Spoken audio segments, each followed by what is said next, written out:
PPG Ramji திட்டத்தில் சில விதிகளில் தளர்வுகள் அவசியமாகிறது. தளர்வுகள் செய்யாவிட்டால் திட்டத்தை திறம்பட செயல்படுத்துவதில் பாதிப்பு ஏற்படும். பிரதமர் மோடிக்கு முதலமைச்சர் விஜய் கடிதம்.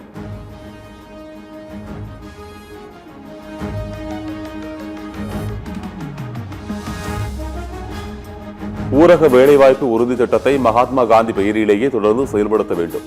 ஊதிய நிர்வாக செலவுகளை பொறுத்தவரையில் மத்திய அரசின் 100 விழுக்காடு நிதி உதவியை தொடர வேண்டும் என்றும் பிரதமருக்கு முதலமைச்சர் வலியுறுத்தல்.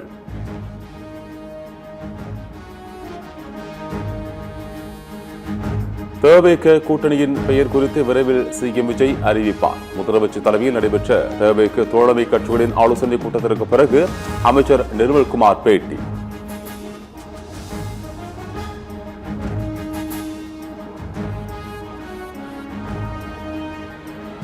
தோழமை கட்சி கூட்டத்தில் 3 முக்கிய முடிவுகள் எடுக்கப்பட்டதாக காங்கிரஸ் தலைவர் மாணிக்கம் தாக்கூர் பேட்டி.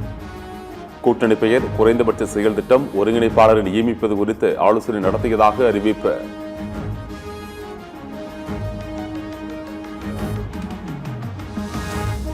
இந்த கூட்டத்தில் எங்களை பொறுத்த மட்டிலும் நல்ல துவக்கம். 50 நாட்களுக்கு பின்னால இந்த கூட்டணி தலைவர்களுடைய கூட்டம் என்பது, இந்த தோழமை கட்சிகளுடைய கூட்டம் என்பது மிகவும் பாசிட்டிவா இருக்கு. ரொம்ப ஃப்ரெண்ட்லியா இருந்துச்சு, ரொம்ப பாசிட்டிவா இருந்துச்சு. ஆட்சியை கவிழ்க்க திமுக முயற்சித்ததாக தவேக கூறும் புகார் பற்றி சத்தியம் டிவி நடத்திய ஆன்லைன் சர்வே. உண்மை இல்லை என்று 45 விழுக்காடு பேரும், உண்மைதான் என்று 41 விழுக்காடு பேரும் கருத்து.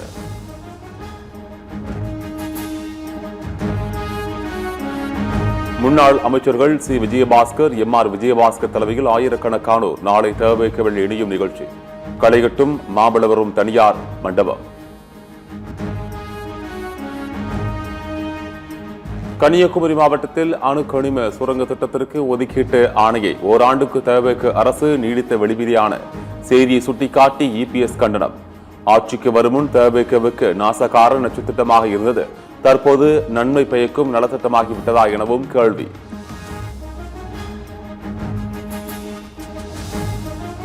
போக்குவரத்து துறையில் வேலை வாங்கி தருவதாக யாரிடமும் பணம் பெறவில்லை. தனக்கும் இளம் ஜெலியனுக்கும் எந்த தொடர்பும் இல்லை. குரல் பரிசோதனைக்கும் தயார் என திமுக முன்னாள் அமைச்சர் சிவசங்கர் அறிவிப்பு.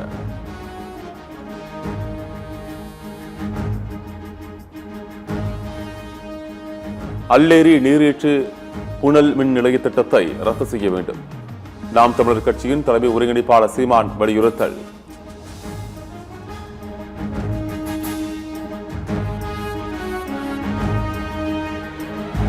அமைச்சர் சரத்குமாரை பதவி நீக்க கோரி சென்னை தாம்பரத்தில் திமுகவினர் ஆர்ப்பாட்டம். திமுகவினர் மற்றும் போலீசார் இடையே கட்டும் வாக்குவாதம் தள்ளுமுள்ளு.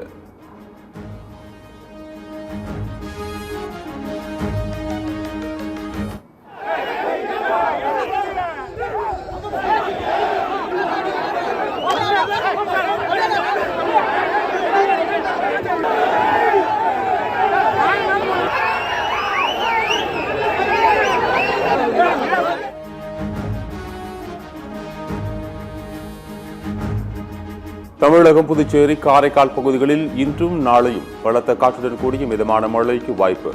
கோவை, நீலகிரி, தேனி மாவட்டங்களில் நாளை மறுநாள் பலத்த காற்றுடன் கூடிய மழை பெய்யக்கூடும் என வானிலை மையம் தகவல்.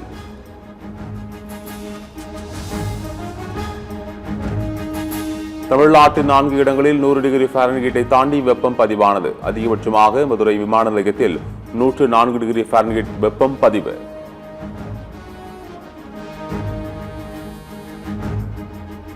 தூத்துக்குடி மாவட்டம் கோவில்பட்டி நகராட்சி குப்பை கிடங்கில் தீ விபத்து. அதிக அளவு புகை வெளியேறியதால் சிரமத்தை அனுபவித்த மக்கள்.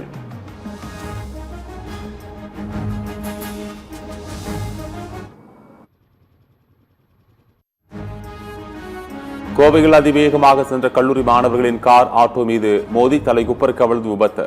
காரில் பயணித்த 4 மாணவர்களும் சிறு காயங்களுடன் உயிர் தப்பிய நிலையில் படுகாயமடைந்த ஆட்டோ ஓட்டுநருக்கு சிகிச்சை.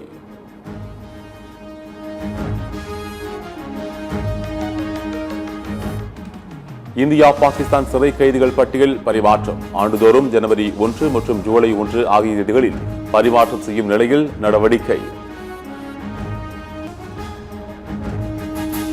அமெரிக்காவின் நிதி உதவி தங்களுக்கு தேவையில்லை. அச்சுறுத்தல் ஏற்பட்டால் ஈரான் மீது தாக்குதல் நடத்துவோம் என இஸ்ரேல் பிரதமர் நெதன்யாகு திட்டவட்டம்.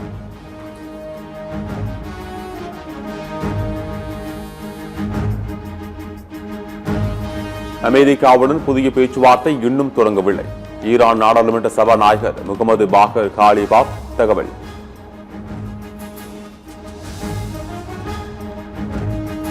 இந்தியாவுடனான ஒத்துழைப்பு முக்கியத்துவம் வாய்ந்துள்ளதாக மாறியுள்ளது. இந்திய பயணத்துக்கு முன்பாக டோக்கியோவில் செய்தியாளரிடம் பேசிய ஜப்பான் பிரதமர் தகாச்சி பெருமிதம்.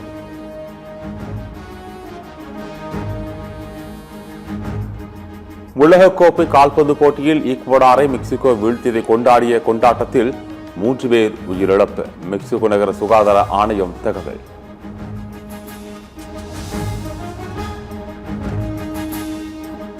ஸ்ரீசாந்த் மீதான தடையை நீக்கிய கேரள கிரிக்கெட் சங்கம். ஸ்ரீசாந்த் நிபந்தனையற்ற வருத்தத்தை தெரிவித்திருப்பதை கருத்தில் கொண்டு நடவடிக்கை.